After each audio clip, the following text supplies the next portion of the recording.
प्रिय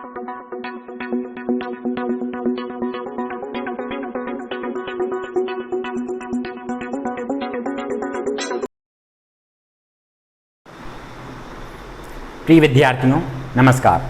मैं Rajkumar Patel Mastermind public higher secondary school Pipariya से आप सभी का आज की कक्षा में स्वागत करता हूं।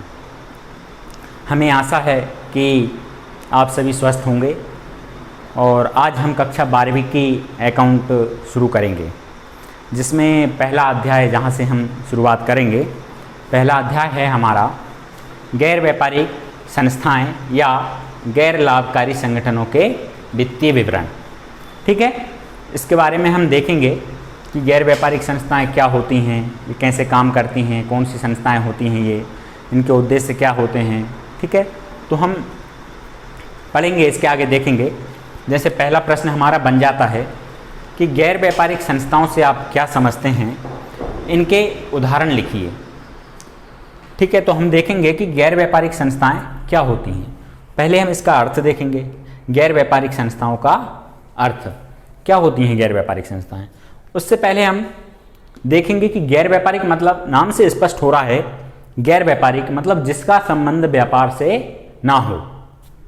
गैर व्यापारिक मतलब जिसका संबंध व्यापार से ना हो। अच्छा, व्यापार हम पिछली कक्षा में पढ़ चुके हैं, 11वीं में, कक्षा 11वीं में पढ़ा था व्यापार, कि भाई लाभ कमाने या धन कमाने के उद्देश्य से माल का या वस्तुओं का क्रय विक्रय करना क्या कहलाता है, व्यापार कहलाता है।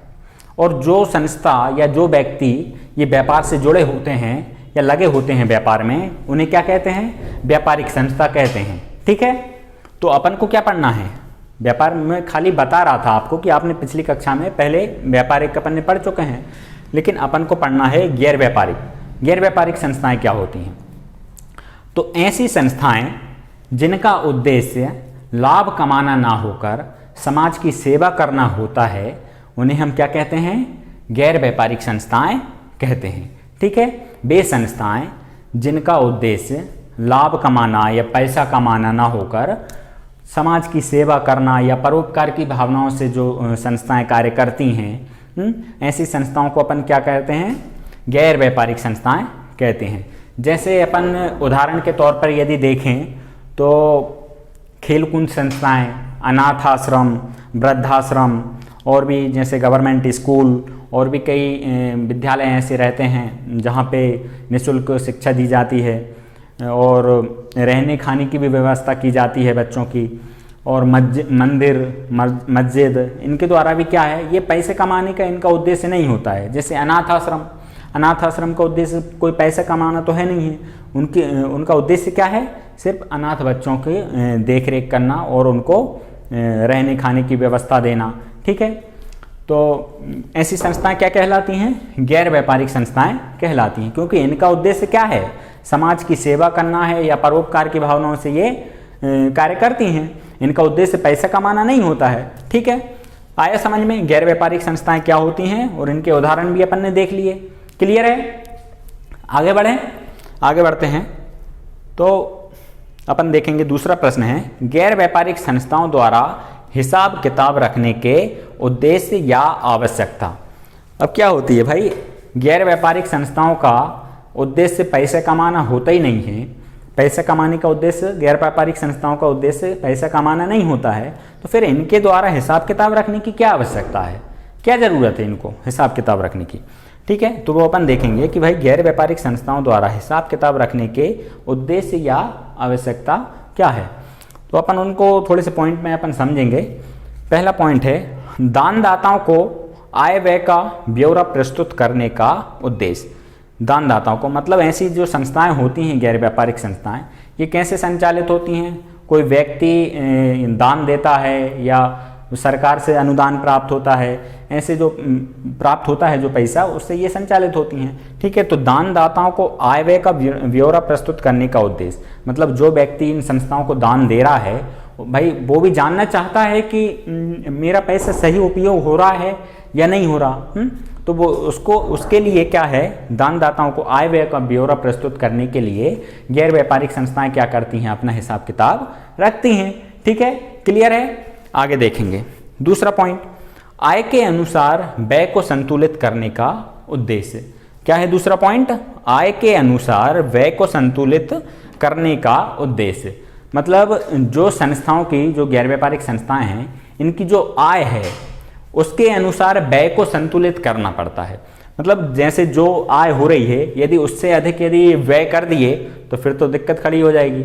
इसलिए क्या करना पड़ता है कि आय के अनुसार व्यय को संतुलित करना है कि आय से अधिक व्यय ना हो पाए।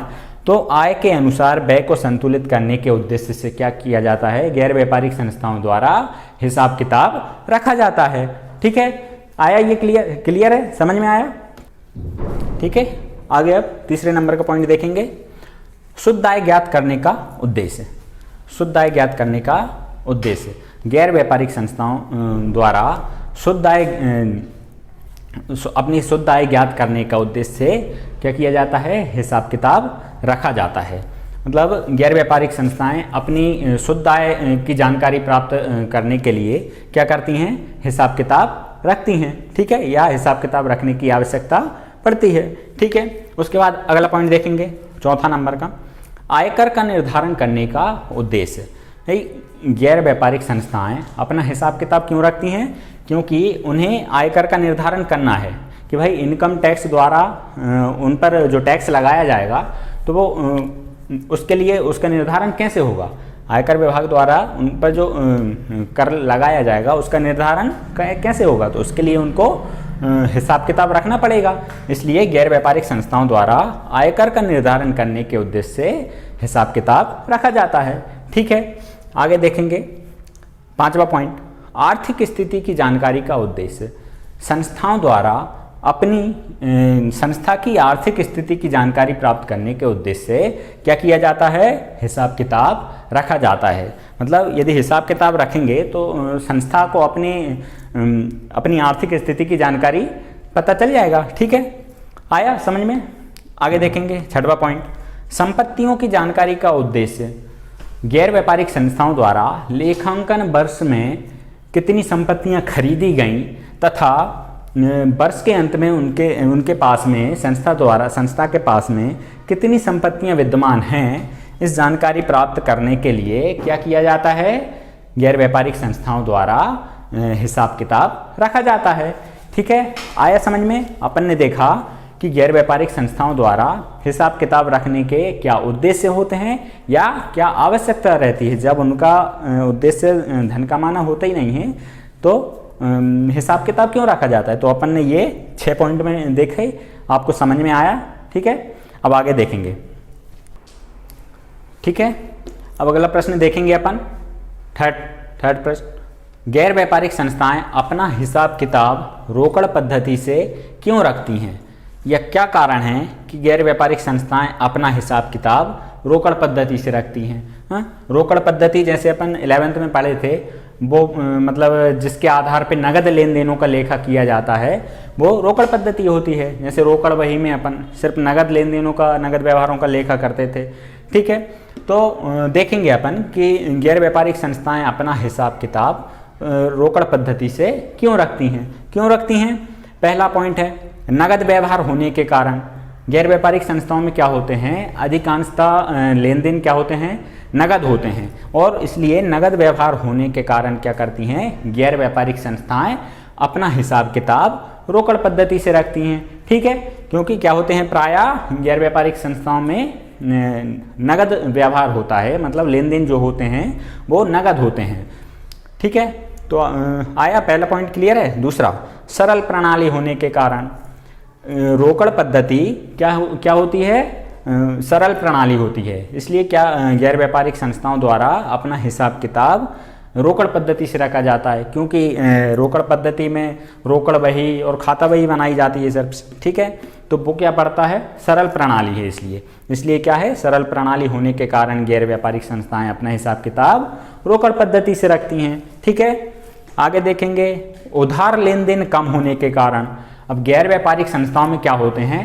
नगद लेन देन अधिक होते हैं, तो गैर व्यापारिक संस्थाओं में के द्वारा उधार लेन देन है जो क्या होते हैं?